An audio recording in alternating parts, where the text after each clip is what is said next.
On This Week in Enterprise Tech, we have a fantastic panel. Mr. Curtis Franklin and Mr. Brian Chee here today. Now, this week we talk about VoIP and UCaaS and just how UCaaS is on the rise and how people can take advantage of it, plus the differences between VoIP and UCaaS. We'll get into that. Plus, we have a great guest. Any good application or service needs a consistent and scalable backend. Today, we have Mr. Mark Porter. He's Chief Technology Officer from MongoDB. We're going to talk about modern databases, what organizations need to succeed in the remote world, and the future of databases. Lots to talk about. You definitely shouldn't miss it.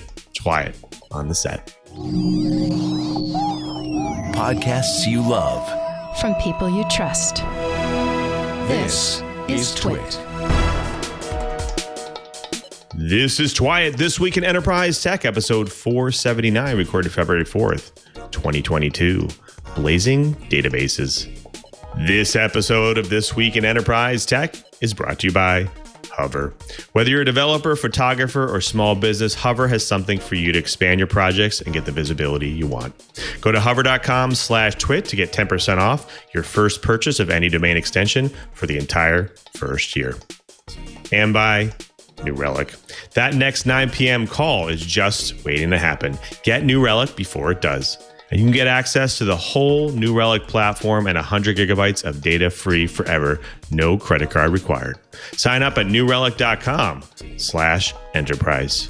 And by Progress. Progress has the technology you need to secure, analyze, and integrate your applications, network, and processes. Find out more and download a free trial at progress.com/twit.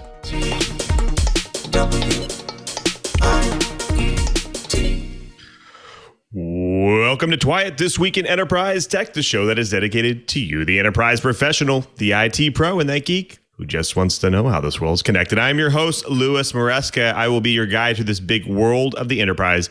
I just love ending my week with this show. Plus, I'm always joined by my favorite group of people. They are the professionals and the experts in their field, starting with our very own Mr. Brian Chee. He's net architect at Sky Fiber and all-around techie. He always has some amazing tech ideas.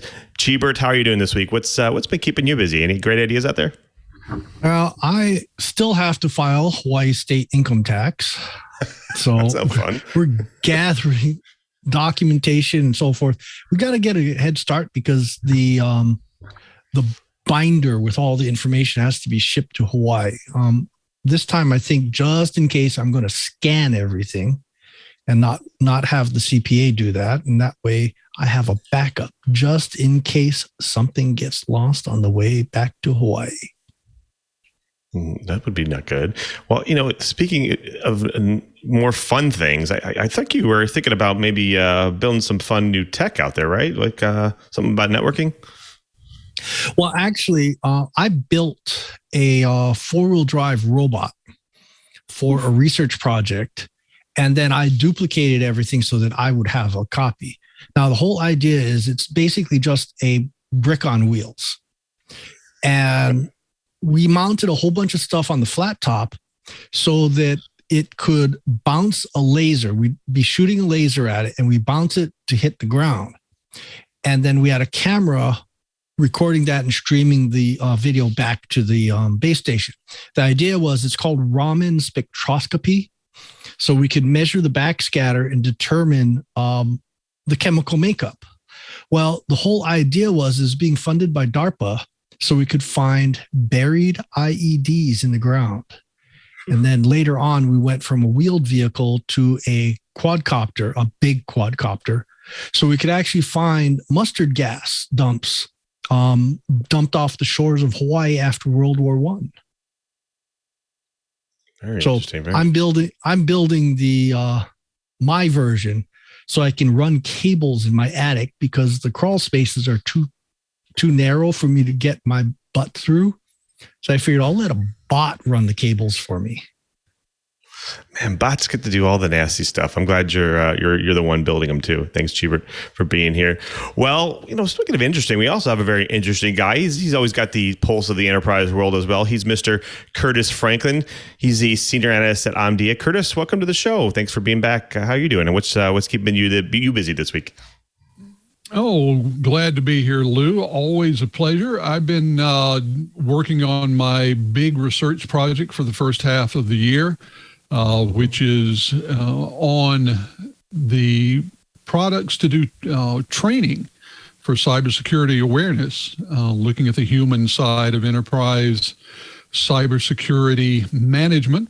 Also getting ready, I'm going to be a speaker at the IWCE conference. That's for the people who are involved in emergency communications, first responders, things like that. That'll take me out to Las Vegas in March.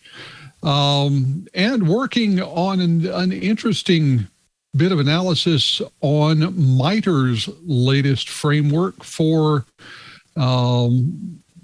people in cybersecurity. Everyone is familiar with the attack framework from MITRE.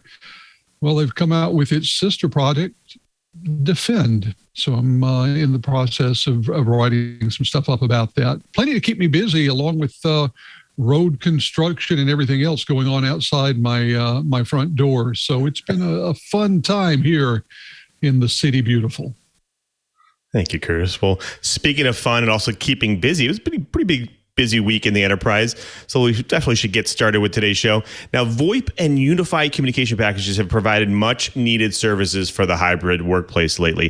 Plus, UCaaS is on the rise, but many people don't actually know what that actually adds past the standard VoIP services. We'll definitely take you through that and discuss what's going on there. Plus, we have a great guest. Any good application of services needs a consistent and scalable backend. Today, we have Mark Porter. He's Chief Technology Officer from MongoDB to talk modern DBs, what organizations need to succeed in that remote world, and the future of databases. So stick around. Definitely don't want to miss all of that. But first, like we always do, we do have to take you through this week's news blips. Log4Shell is the gift that keeps on giving in the cybersecurity world of exploits. Now, this time it targets appliances from a well-known network appliance provider, Ubiquiti. As an implementer of Ubiquiti on my second guest network here, this one hit close to home, definitely. Now, threat actors are using a customized public exploit for the Log4Shell vulnerability to attack and take over Ubiquiti network appliances running the Unify software security firm Morphisec said in the report, in their actual report last week. Now, the first active exploitation was seen on January 20th.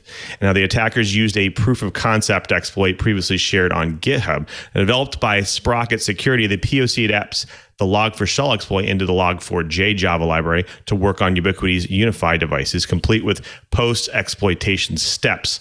Now, developed by Ubiquiti Networks, one of the largest hardware vendors in the world, the Unify software can be installed on Linux and Windows servers and allow network administrators to manage Ubiquiti wireless and network equipment from centralized web application. Now, this application was built using Java, and it utilizes the Log4j library for its logging capabilities and was listed as impacted by that Log4Shell exploit, having received a patch on December 10th, just a day after the news came made public about that exploit. Now, Morphisec said the attackers took over the Unify devices and ran malicious PowerShell code that later downloaded and installed a version of the Cobalt Strike beacon backdoor.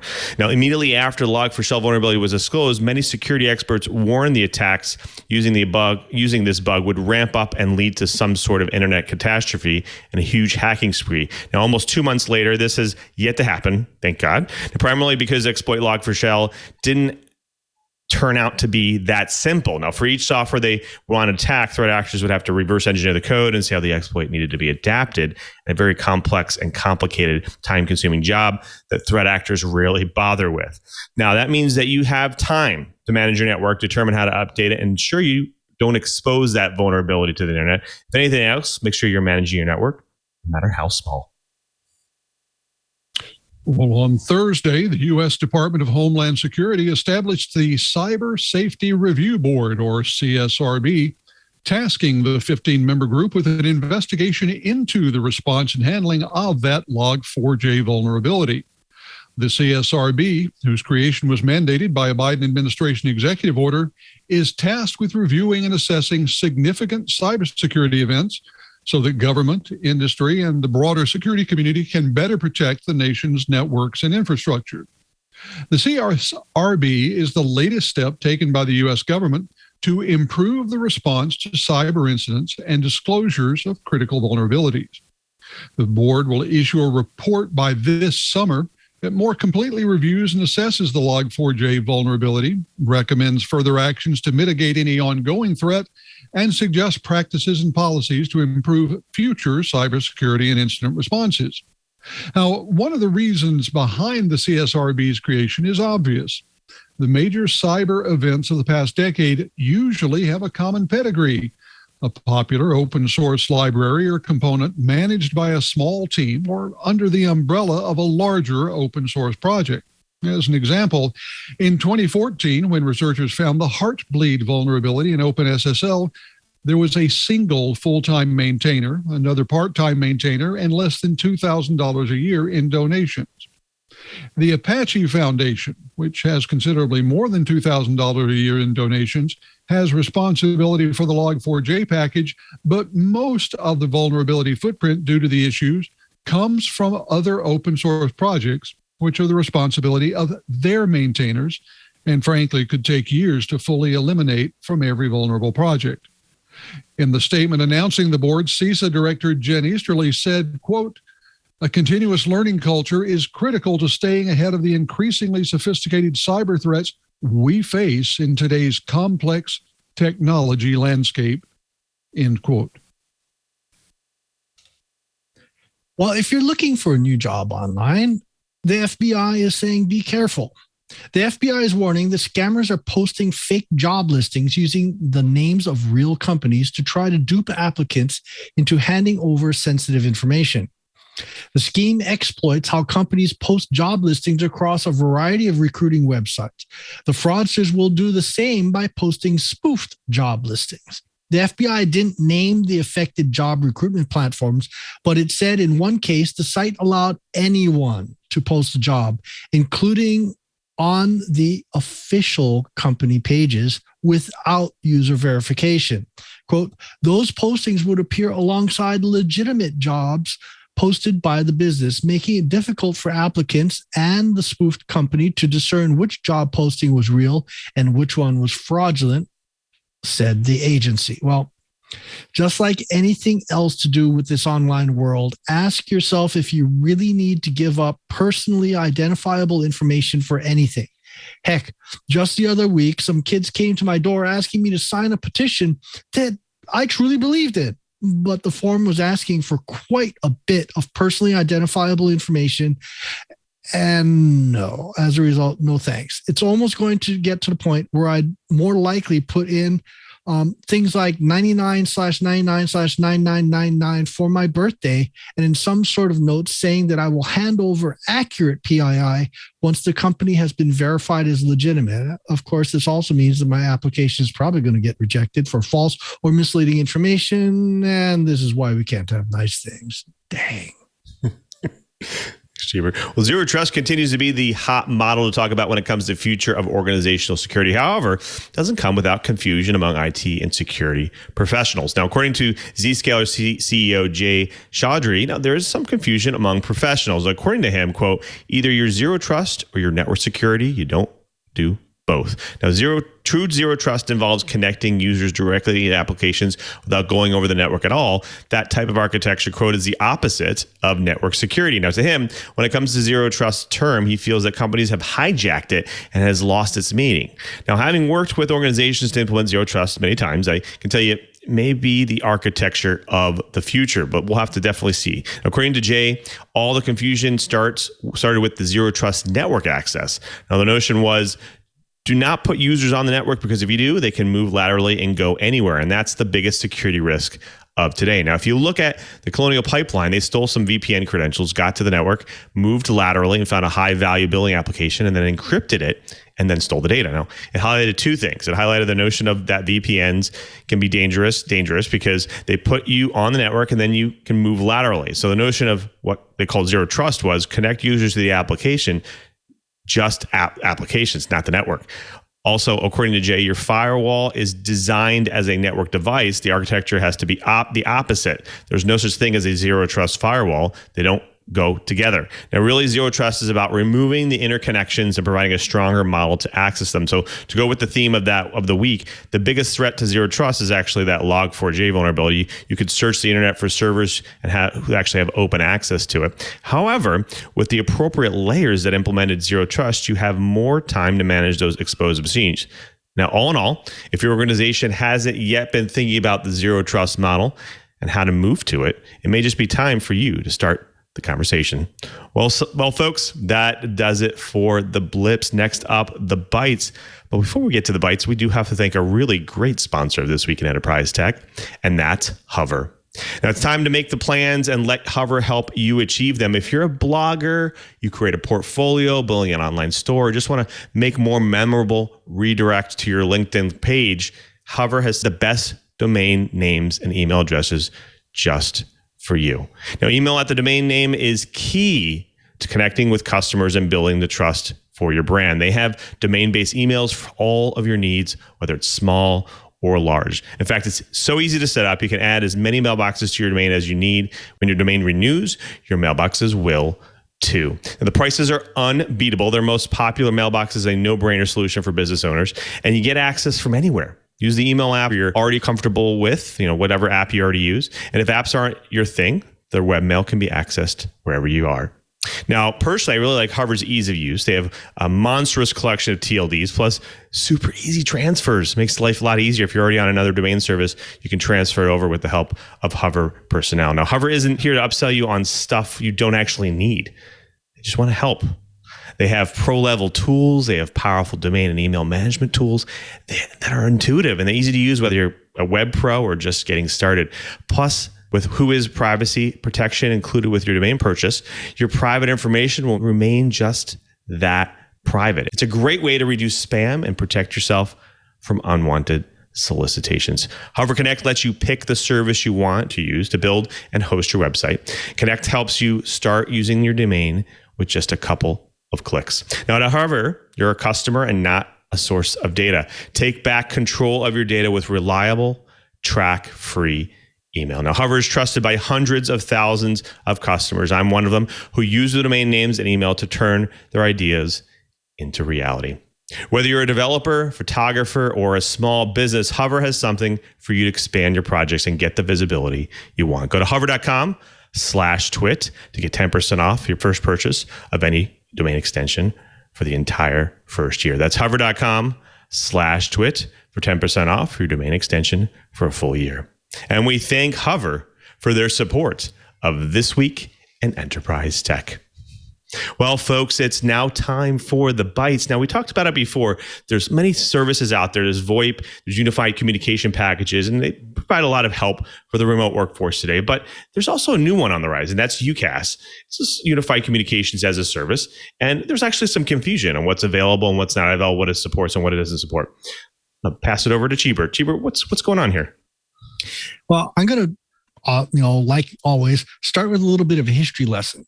So 8 years ago, I ran a test in my lab back at the University of Hawaii with a gentleman from Microsoft named Francois Doremu. He was talking to about a relatively new system that Microsoft had where unified communications and Microsoft Exchange were melted together not the first time, but really close. Anyway, Oliver Rist was actually involved with that. And PC Mag, in this case, started answering the big question. What is the difference between VoIP and UCaaS, which is Unified Communications as a Service? Well, the bottom line really is the definitions are not real clear. There's a VoIP as a service has been around for quite a while. A lot of the big players have it. Unified Communications is available either on-prem or it's available in the cloud. So UCaaS and VoIP, a lot of times you could actually be talking about the same type of thing. One of the things that I kind of feel like is that the difference is true VoIP, even VoIP as a service, is oriented more towards telephony. Unified Communications is oriented more towards, I guess you would start off with text messaging, message passing and so forth. But I think the huge difference in my mind is presence.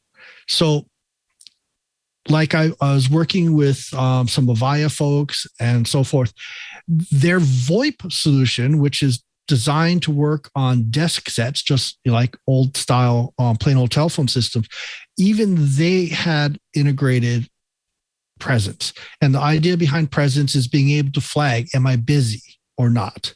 Now, one of the things that I wrote up in that article when I did it for InfoWorlds so long ago was, gee, how cool it was to be able to have an integration of presence all the way through the entire Office suite. So the demonstration that Francois did for me was how we were working on a SharePoint document that actually had presence information for the authors. And I was able to actually find out, oh, gee, I'm working on a document, in this case, maybe a spreadsheet, and I was able to go and flag, I need to ask the author of this section what they were thinking about, but it's flagged as he or she is busy. Well, I could actually even become granular enough to actually start talking about, well, you can interrupt me if you're part of my team or if you're my boss. So that's kind of cool. So I'm going to ask Curt first. Let's ignore whether it's a cloud or on-premise, because right now the definitions are blurring. A lot of the systems are hybrids. I definitely know about that in the Microsoft world. The Avaya world is very similar and so forth. But from a planning point of view for the enterprise, are you hearing more about VoIP or more about unified communications, or is this just not even an issue in your conversations? Well, I think for a lot of organizations, the evolution to unified communications has happened. In the same way that very few of us now see our cell phones as things that are primarily used for voice calls, we seldom see our enterprise communication infrastructure as something that is a primarily voice-oriented system. In general, we are doing many more text conversations or video conversation or some sort of hybrid communication than we did even 4 years ago. And like so many other aspects of enterprise IT, this was a trend that had begun but has been accelerated tremendously by the needs brought about by the pandemic. So I think that VoIP is something that is now seen as a specialized case for everyone, but I'm going to say the very largest enterprises or the very smallest enterprises. Those organizations that are either so large that they still have separate data and voice teams can look at VoIP. And those organizations that are so small that they don't have to worry about any sort of online collaboration for their employees, all they're doing is taking calls from potential customers and partners, they're small enough that VoIP is a thing. For the vast middle, it's unified communications all the way. Well, UC's got some really interesting things that we can do. The integration, I think, is spectacular. And like you said, the line between telecom, voice and unified communications is almost erased in a lot of organizations. But I'm going to throw this to Lou only because I've seen some of the original advances in unified communication showing up at Microsoft, and they were using they've been using you as guinea pigs for a heck of a long time. So what kinds of UC is now part of your daily life, especially during the pandemic? It's a good question. I think with unified communication, you need a large spectrum of services to support it, right? I think you need the ability to collaborate. You need to be able to have things like spam calling, right? It's part of calling itself, making sure that you understand who's not calling, what's not supposed to be talking to you. Support for other services, the integration services, right? Being able to integrate with cars or automobiles, integrate with other services. You need to be able to bring your contact center into one unified location. You need to be able to expand all the markets and support all the different markets. So I think, a lot of these companies out there have these end-to-end solutions, right? You have the RingCentrals of the world who is a sponsor, but we have RingCentral, we have Cisco, we have Zoom, we have Microsoft who are supporting the unified communication workspace and UCaaS as a service. And I think one thing you'll find that's interesting across all of them is they go to the fundamentals of a standardized phone system, and they pile all the services on top of it, and they support like this way of like collaboration in between all of them and unifying them all together so you can make use out of them as part of your calling service. And I think that's the key. There's some really cool features that I like though. One of them actually, the recent just came out. It's called Speaker Coach. As you're doing a call, let's say with a large group of people, you're presenting. It actually uses AI to say, hey, how many times you're saying or should you pause, or should you slow down, and it actually gives you real-time feedback so you can do better and you can sound more fluent and sound more like what if you know what you're talking about. So I think it's a really great feature. But I think these are the types of things that are piled on top of standard calling services and video services, and I think it's great. I think it's supporting the workforce, especially in the remote world. Well, one of the things I'm really excited about is on real-time translation services. I've seen demonstrations from both Microsoft and Google, and the demonstration was someone doing a presentation in English, and it was live translating into Mandarin, which was absolutely staggering.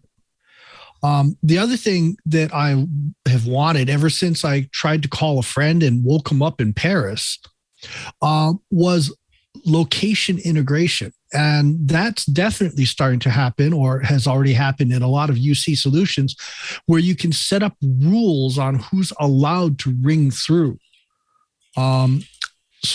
So there's a lot of things that could go and happen. And, I'm looking forward to it. I think the future for communication, interpersonal communications, is very bright. And I think as we start getting things like artificial intelligence to help be the operator, no more Lily Tomlin with one ringy dingy, two ringy dingy, and so forth. It'd be nice to have an AI that can help manage the communications load, because I don't know about you folks, but I get kind of deluged by calls and SMSs and emails. So as unified communication becomes really unified, I think we're going to have a lot of interesting things happening. Well, folks, that does it for the Bites. Next up, we have our guest. But before we get to our guest, we do have to thank another great sponsor of This Week in Enterprise Tech, and that's New Relic. Now, if you're a software engineer, you've been there. I know I have. Mine was 12 a.m. on a Sunday at a neighbor's house after cards. Now imagine it's 9 p.m. You're finally unwinding from work. Your phone buzzes with an alert. Something's broken, and your mind's already racing out what could be wrong. Well, is it the back end or the front end? Is it global? Is it the server? Maybe it's the network or the cloud provider. Do we have slow running queries? Did I introduce a bug the last time I deployed? I especially have questioned the last one there. Now, the whole team is scrambling from tool to messaging a person after person to find and fix the issue. That won't happen if you get New Relic. Now, Relic combines 16 different monitoring products that you'd normally buy separately, so engineering teams can see across the entire software stack in one single place. Now, more importantly, you can pinpoint issues down to the line of code, so you know exactly why the problem happened and can resolve it quickly. Now, that's why the dev and ops teams at DoorDash, GitHub, Epic Games, and more than 14,000 other companies use New Relic to debug and improve their software. Now, whether you run a cloud-native startup or a Fortune 500 company, it takes just 5 minutes to set up New Relic in your environment. The next 9 p.m. call is just waiting to happen. Get New Relic before it does, and you can get access to the whole New Relic platform and 100 gigabytes of data free forever. No credit card required. Sign up at newrelic.com/enterprise. That's NEWRELIC.com/enterprise. newrelic.com/enterprise. And we thank New Relic for their support of This Week in Enterprise Tech. Well, folks, it's my favorite part of the show. We're going to guest to drop some knowledge on the TWiT Riot. Now, whether you're a developer of applications or managing existing systems or services, you've definitely heard of MongoDB. Today, we have Mr. Mark Porter. He's Chief Technology Officer at MongoDB. Welcome to the show, Mark. Thank you very much for having me on. I'm excited to be here. Absolutely. Now, I know you're no stranger to databases. You've been working on nuts and bolts with them for a long time. Before we get to the main topics of the show, people love to hear people's journey through tech.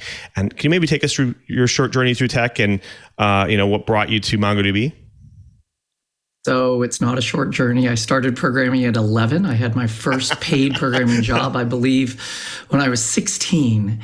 And for those of you who are early in your careers, which I bet a lot of you are, all I've ever wanted to do is solve puzzles. And my first puzzle was how to educate Alaskan natives out in remote villages on Apple IIs that were powered by generators. Another puzzle I did was in Alaska, it's really cold. That's where I grew up. And the Alaska government was giving awards to homeowners who wanted to insulate their houses. And so I wrote a program that they could use to go and figure out what their insulation was and get money from the government. And that program was written on a 64K calculator.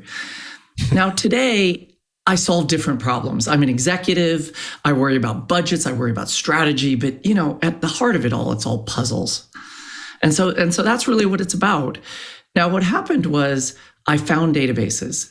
And I just got to tell you that databases caught my attention because they make some of the strongest promises in computer science in terms of durability, availability, correctness. And I've just been entranced ever since. I've worked at companies as varied as the Jet Propulsion Lab and NASA and Oracle and AWS and News Corp and Grab, which is the Uber of Southeast Asia. And it's just been a wonderful journey. So thanks for asking. Absolutely. Now, I'm no stranger to databases myself. I lead the Microsoft Access Engineering team, and I've worked on Cosmos DB in the past. So geeking out on databases is definitely a comfort zone for me. But, we obviously relational databases still have a place in the market, but the new hotness now is NoSQL, which has kind of emerged, right? And has come to be one of those big things that people use for different services for backends, as well as the graph database capabilities that it entails. Can you maybe just take us through the trending of what's really bringing NoSQL and things like MongoDB to the forefront, and what's really helping organizations? So what's really changed, and a lot has changed during my career. Like I said, I started at 11, and you can probably tell I'm not young anymore. And so what's changed is what the driver is. It used to be the cost of the computing or the cost of the storage. Now, companies cannot afford to not innovate quickly. And so what people are really doing is, how can I build a great application faster and more predictably? And COVID has just exacerbated that trend so much, where so many companies have had to go digital, where before they were still kind of hanging on to brick and mortar. And well, that's all over, right? Because no one can come see your brick and mortar anymore. And so what's happening is platforms like MongoDB, and there's others certainly, but platforms like MongoDB, where what our goal is to help you pull together the data you need, scale it without limit. That's where MongoDB started. Still have ACID transactions, still do what you need to do in any language. We support 14 languages. The whole goal is to build applications faster. And this is really all we focus on here. And that's what I think is the key differentiating thing that companies need to look at today, because there's this trope about, every company is a software company. And I'm not sure I believe that. But I will tell you that every major company depends on their software teams just as much as all their other teams to be successful. Right.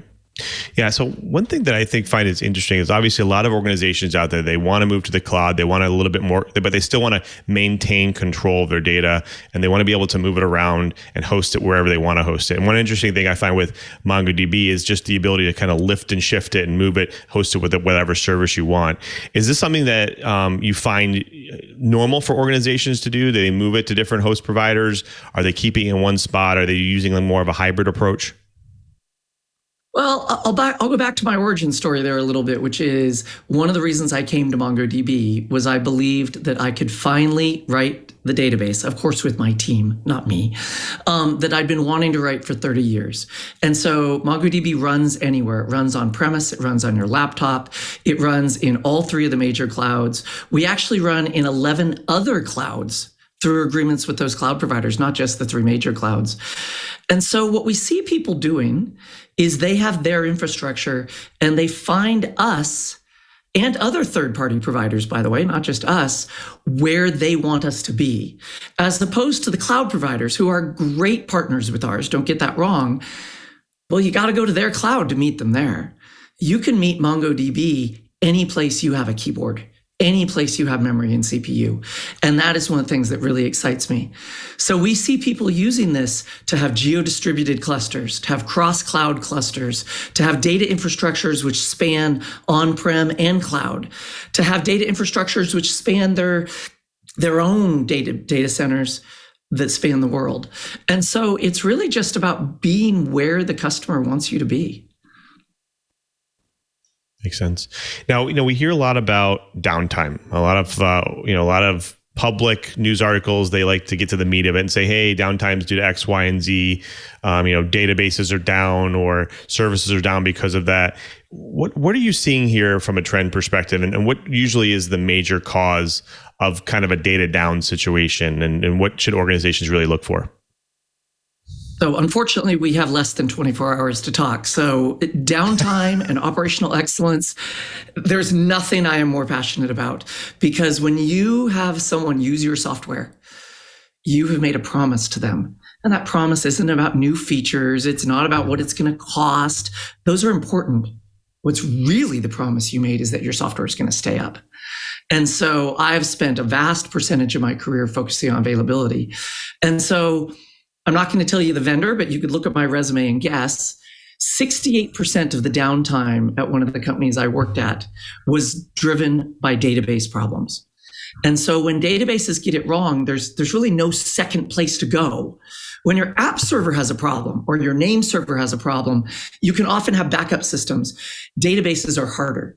So one of the things that we do at MongoDB, and you asked about why the world is changing, almost every relational technology out there, and trust me, all the ones you feel comfortable buying, and I'll just leave it there, are single primary, multiple readable secondaries, which means that when that primary has a problem, you're hosed. MongoDB and some of the other NoSQL technologies are multi-master. So when one master goes down, the system just stays up. So databases talk about having 60 seconds of unavailability for a failover, or an hour when they have a redo log problem. MongoDB talks about write unavailability in milliseconds, typically 800 to 1500 milliseconds. And that's what people need today.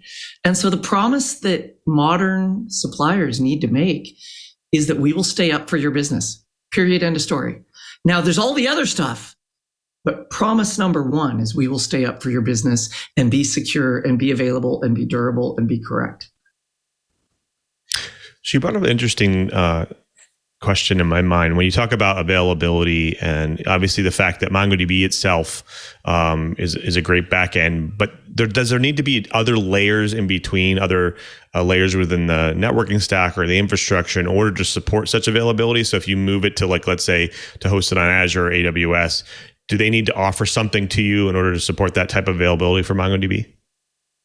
Yeah, it's really fun. So you can get the database right and the database infrastructure right, but you depend below you on things like the storage system being able to be highly available and on the nodes being replaceable. You depend above you in the stack on good drivers. So our drivers do automatic retries. Our drivers know about the topology of the cluster, and they actually know where to go if they have a delay on one node. Then even above that, you need your application infrastructure to have good load balancers. And even above that, you need your network to have multiple paths to get to your apps. And so, there's nothing easy about it. Writing an enterprise app is hard. And frankly, if it was easy, everyone would do it. But you have to have high availability thought at every level of your stack, or what you're going to find is the level that you didn't think about is the level that takes your company down. Right. So you did mention before, and I would say you kind of started this topic. So hopefully, if you want to end it, feel free. But you said there's a lot of NoSQL providers out there, and of course, there's lots of graph DBs out there today. Like obviously Cosmos. I've worked on it before. There's Document DB from Amazon. What are the advantages do you think that MongoDB brings to the market that maybe they don't have that you've been providing for a long time? So, this isn't a brand presentation, but I am pretty passionate about what I do, so I will go there. Look, with those cloud provider databases, number one, you're stuck on a cloud. So if you want to have the ability to, use one infrastructure everywhere you want to be, you can't do it with those providers. Second, those are mere shadows. And Microsoft and Amazon, I'm really sorry, you're great partners, but those two databases are mere shadows of what MongoDB is. With MongoDB, who pioneered the document model, it's a superset of graph, it's a superset of relations, it's a superset of key value. And what that means is you can, with this general purpose database that scales out, that has all these 14 languages you can talk to it in, you can basically keep all your data in this infrastructure. Now, we are very standards based, and you can Kafka in and Kafka out and JSON in and JSON out. We never want to lock you in. But the key differentiator is that we are the best of breed general purpose database that's going to be where you want to be, in the language you want to be in, on the cloud you want to be in, writing the apps you want to write. Well, folks, we have lots more to talk about MongoDB and NoSQL. But before we do have to thank another great sponsor of This Week in Enterprise Tech, and that's Progress. Now, some of my favorite development tools are Progress tools.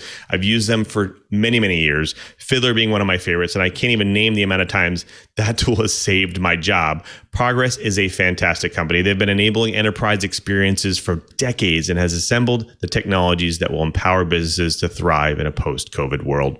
Now, most companies don't have the resources to invest in technology as digital Goliaths. They need to use technology to create differentiation with a smaller investment. Now, they can achieve this by turning to Progress as their trusted provider. Now, with Progress, any organization can achieve the level of differentiation that is critical in today's business environment. Whether you're an IT professional concerned about networking and infrastructure, security and compliance, or enabling web and digital experiences, Progress has a solution for you. Now, Move It Managed File Transfer provides control, security, and visibility over all file transfer activities. Transferring confidential data through insecure channels opens your organization up to liabilities. We know this. Now, with a managed file transfer solution, you gain insight into who has access to your files, if the file was accessed, or even when. Now, with What's Up Gold Network Monitoring, it allows you to monitor networks, applications, and devices, both in the cloud and on premises. In fact, Kemp LoadMaster Load Balancer is the next generation of load balancing and application delivery solution for private, public, and hybrid cloud. Plus, there's Flowmon Network Intelligence. It's a network and performance monitoring and network detection and response solution, really great solution. Plus, there's Sitefinity, a digital experience platform. It builds digital experiences across channels that improve business agility and foster personal relationships with visitors. Progress has the technology you need to secure, analyze, and integrate your applications, network, and processes. Find out more and download a free trial at progress.com/twit. Don't miss out. Visit progress.com/twit for your very own Progress swag bag. And we thank Progress for their support of This Week in Enterprise Tech. Well, folks, we've been talking with Mark Porter. He's Chief Technology Officer at MongoDB. Now, before we get back to Mark, I do want to bring my co-hosts back in because they've been chomping at the bit and have some really great questions to ask. Curtis? Thank you, Lou. I appreciate that. Well, my first question is something that you and Lou were talking about. It seems like everywhere you go in the industry these days, people are touting their data graphs, their graph databases. Is the role of the relational database something that is going to stick around for a long time, or is the entire industry going to head off in the direction of graphs? So, I think that graph is one model. I think relational is a model. I think the document model is a model. Document supports both graph and relations. So it actually is an innovation that matters. On the relational side, I was talking to a CTO of a company that has 75,000 developers. And he said to me, Mark, I have this real problem. None of my new employees want to learn relational anymore. In fact, my relational technologists are getting older at the rate of about 0.9 years per year. And he said, is relational the new COBOL? And it really got me thinking, so much so I actually did a talk on this. And so, yeah, is relational going to be around for 20, 30, 40 years more? Of course it is, just like COBOL is. There's, over 1 million people writing COBOL code these days. But when you're trying to do new transformational things where you need to scale like the internet, where you need to write apps fast, where they need to be secure out of the gate, and you have to do something different than relational. So we have by the way, thanks for putting up, is relational the new COBOL? Thank you. We have an application data platform. And if you think about teams that write in microservices and that write in small, tight teams that get stuff done, you need charts, which we have. You need analytics, which we have. You need an OLTP database. You need Lacine search. And you need this all tight in one little platform that a team can use quickly to get stuff done. And so I don't really think it's about graph or relational. Sorry to cut you off there. But I think it's really about giving teams what they need to write applications. Okay, I like that idea. And I think it's fascinating that in your answer, you basically talked about it coming down to how the technology can help human beings solve their problem rather than how the human beings can serve the needs of the technology. When you're talking about these teams, I think one of the questions is we get into things like containers. I know that on your website, MongoDB has Kubernetes listed as something that you're playing with. And so are we getting to the point where the way that something is deployed within development teams is as important as the way it will ultimately be deployed in a production environment in order to actually facilitate the development of these applications? It's critical. You're so on target with that comment. I did this series on deployments, and I talked about how you got to get things right in production. Then you got to get things right in your deployment. Then you got to get things right in staging. And finally, what finally occurs to you as a mature software development organization is the closer you can make what your developers do to what's eventually going to be in prod, and the lower the friction you can make there, and the lower cognitive dissonance you can make, the better you'll be able to deploy software. So that's thing one. To your point about humans rely on a couple really interesting things. One of them is trust. And if you have teams that are so big that people can't trust each other, and yet they're all in the same files and the same address space and the same CI/CD pipeline, everything moves slow. If you can get teams to be small and deploy fast and trust each other, which is why you look at platoons and companies and the way militaries have been organized for thousands of years. They're all about distributing empowerment and decision-making down to the smallest team possible. And while I'm not saying we should make our development organizations military organizations, we should always focus on trust. And we should always focus on what's making our engineers not able to make the right decisions as humans. Are they happy? Or do they feel trusted? Do they feel empowered? And that is just as important as the tech. I want to go and ask a question. You made a statement a while back, and I think you coined a phrase called the innovation tax. And that just has all kinds of interesting baggage connected to it. What do you mean by innovation tax? What kind of innovation are we talking about? And is it industry-wide? So thanks for asking. The innovation tax is a phrase that we came up with at MongoDB. I don't want to take all the credit for it. It came out of a lot of brainstorming. And what we figured out was that from the idea that comes in from a customer or comes in from the product manager or the business lead, that then goes all the way down to the engineering team, that then eventually cycles all the way back out to the customer. What are the friction points?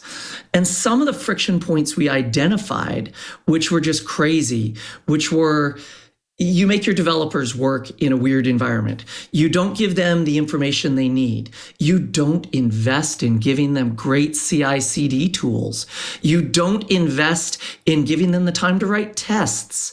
And so basically you're building up this house of cards. And then for some reason you're surprised on some Friday afternoon during rush hour or during some peak time when you launch something on the App Store, the whole house of cards comes crashing down. The innovation tax is about treating your developers as adults and giving them the resources they need. And it's about developers treating their managers as adults and giving them the information they need to make the right decisions. Because frankly, and I'm going to preach a little bit here, the things that we create in tech are bigger than our brains can hold. The only way we can do this successfully is if we form a group think where everyone understands enough context to do their part and everyone is empowered enough to do their part. And that's engineers, that's managers, that's senior leaders, that's everybody. And so I really do feel that getting the people element right, it's probably 51% or more of getting your company right. We can get the tech right. Of course we can. And of course that's important. But if you don't get the people right, you're not building a sustainable company. Well, let's go into people a little bit. One of the huge topics that we keep getting pounded on by PR people all over the world is the whole no-code, low-code movement. We're obviously extending the development footprint throughout an organization by letting these things get towards the people that so-called subject matter experts. But my question is, in your opinion, this is you soapboxing, are we painting ourselves into a corner?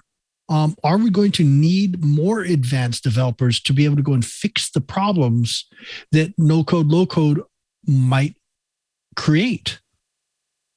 So you gave me the soapbox, so I'll hop right up onto it.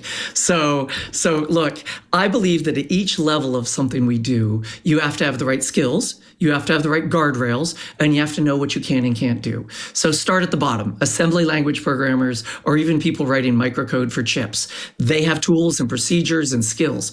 All the way at the top, people writing no-code apps that might interface with Excel or G Sheets or something. As long as we give these people the right guardrails to do what they need to do, then when their apps get a little bit more complex, they'll probably go down to writing stuff in JavaScript. And then maybe they'll go down to writing stuff in C. And then maybe, they'll do different frameworks. So to me, it's not as simple as no code's going to win or no code's not going to win. It's about bringing the right tool for the job. And I'm not a fan of hype and these little cycles we go through, these hype cycles. I've always loved no code. I mean, think about it this way. Excel macros, that was probably the first version of no code ever out there. We still use those today. All the way down to writing system software like a database where, we're literally tearing apart how instructions work on an ARM processor. So to me, it's about having the right skills, the right support, and the right culture and the right information at every level of the stack. Wow, time just flew by. Unfortunately, all good things must come to an end. Mark, it was a pleasure having you on the show. Thank you so much for being here. I hope you guys have had fun. You can find me on Mark Loves Tech on Twitter or marklovestech.com, and of course on my blog at MongoDB. Also, please reach out to me on LinkedIn. I love talking to people in tech. Thank you so much. Fantastic. Now we're about to close up, but I want to give you one more chance to tell the folks so maybe they can go find MongoDB, what it has to offer, and maybe how they can get started. Oh, so maybe I start a little bit too easy. If you go to cloud.mongodb.com, you can spin up an Atlas instance, which is our managed cloud service. You can spin up a multi-cloud, multi-region database with analytics nodes in literally 60 seconds. And, you can reach out to me for help. You can reach out to anyone else for help. We have our docs.mongodb.com. You can do anything you want. We are here for you, the developer. We are here for you, the business leader. Thank you. Also, I want to thank everyone who makes this show possible. It's definitely a team effort. We have the best team on the market. I'll start by thanking my co-hosts. Starting with our very own Mr. Brian Chee. Cheebert, what's going on for you in the coming weeks, and where can people find you? I think I want to go and play with MongoDB. And the guys in the Discord channel had to bring up Blazing Saddles. Apologies to Mark. But anyway, I want to talk to you too. And my Twitter handle is ADVNETLAB, Advanced Net Lab on Twitter. But you're also welcome to drop me an email. My email is Cheebert, spelled CHEEBERT @twit.tv. You're also welcome to hit TWiT at twit.tv, and that'll hit all the hosts. Love to hear from you. Love to hear show ideas. And yes, I am a booking madman and will try and fulfill your every wish. Take care, folks. Thank you, Cheebert, for being here. Also have to thank our very own Mr. Curtis Franklin. Curtis, what's going on for you in the coming weeks? Where can people find you and all your work?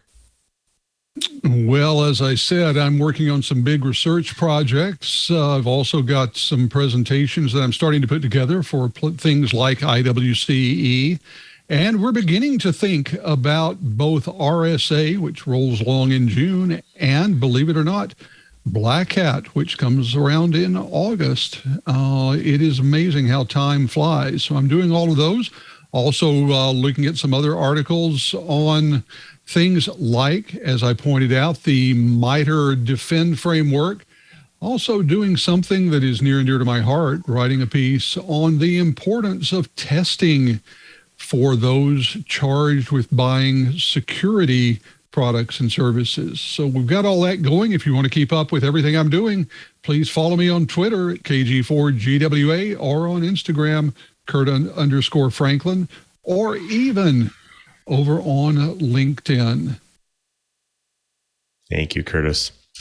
Well, we also have to thank you as well. You're the person who drops in each and every week to get your enterprise goodness. I want to make it easy for you to watch and listen, get your enterprise and IT news. So go to our show page right now, twit.tv/TWiT. There you'll find all of our amazing back episodes, the notes, the co-host information, guest information, of course, the links that we do during the show. But more importantly, next to those videos, you'll get those helpful subscribe and download links. Support the show, getting your audio version, your video version of your choice, and listen on any one of your podcast applications or any one of your devices, because we're on all of them. And we definitely want you to subscribe. So definitely subscribe. Plus, you may have heard we also have Club TWiT. It's a members-only ad-free podcast service with that bonus TWiT Plus feed where you can't get that anywhere else, and it's only $7 a month. That's it.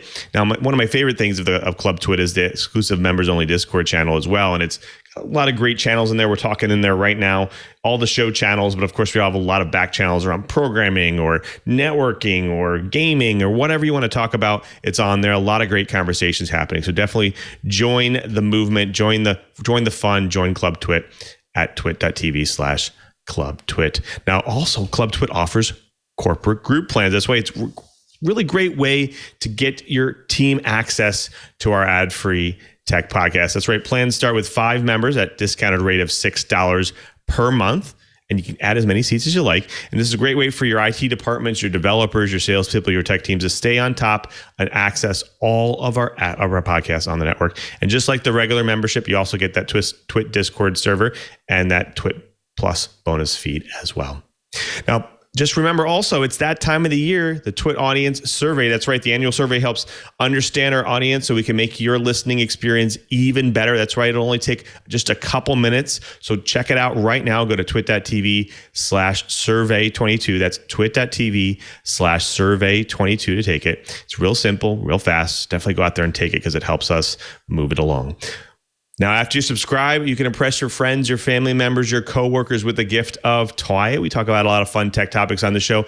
We definitely can guarantee that they will find it fun and interesting as well. So definitely share it with them. Now, if you've already subscribed and you're available on Fridays at 1:30 p.m. Pacific time, we do the show live. That's right. Come see how the pizza's made. Come see the behind the scenes. Check out live twit.tv. That's where the live stream is at. And you know what? We have a lot of great banter here. And we're going to make a lot of fun mistakes as well. So come check that out and laugh at us.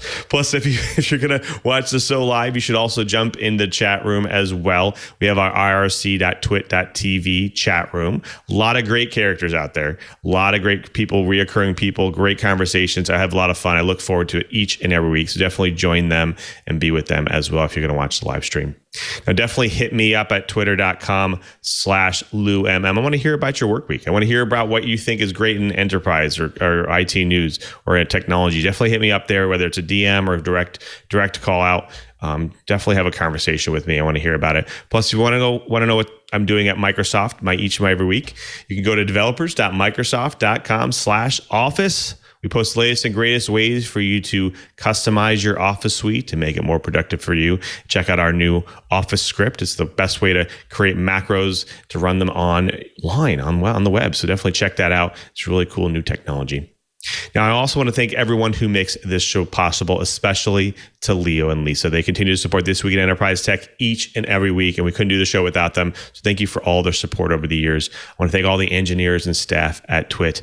I also want to thank Mr. Brian Chee just one more time. He's not only our co-host, but he's also our producer. He's a tireless producer at that. He does all the bookings and the plannings for the show, and we really couldn't do the show without him. So thank you, Cheebert, for all your support. And of course, before we sign out, I have to thank our editor for today, Anthony. He makes us look good after the fact. Plus our TD for today, the talented Mr. Ant Pruitt, who does a fabulous show called Hands-On Photography. Ant, what's going on in Hands-On Photography this week? Well, Mr. Lou, I had some time to look at some of our listener images that were sent over to me, and had some fun just doing a what would Ant Pruitt do kind of thing with some post-processing in Lightroom, and I think it turned out quite nicely, even though they did send in some pretty good images. They didn't really need a lot of help. Fantastic. I might just have to send you some of the professional photography photographs that I got from for Thanksgiving time, because I don't think they did such a good job. They might need your help. Oh boy. Oh boy. They probably don't want to see me in photography, but maybe I'll get some pointers from you after the fact. Perfect. All right. Sounds good. Thanks, Ant. Well, until next time, I'm Louis Maresca, just reminding you, if you want to know what's going on in the enterprise, just keep quiet. If you are looking for a midweek update on the week's tech news, I got to tell you, you got to check out Tech News Weekly. See, it's all kind of built in there with the title. You get to learn about the news in tech that matters. Every Thursday, Jason Howell and I talk to the people making and breaking the tech news, get their insights and their interesting stories. It's a great show to check out. twit.tv/TNW.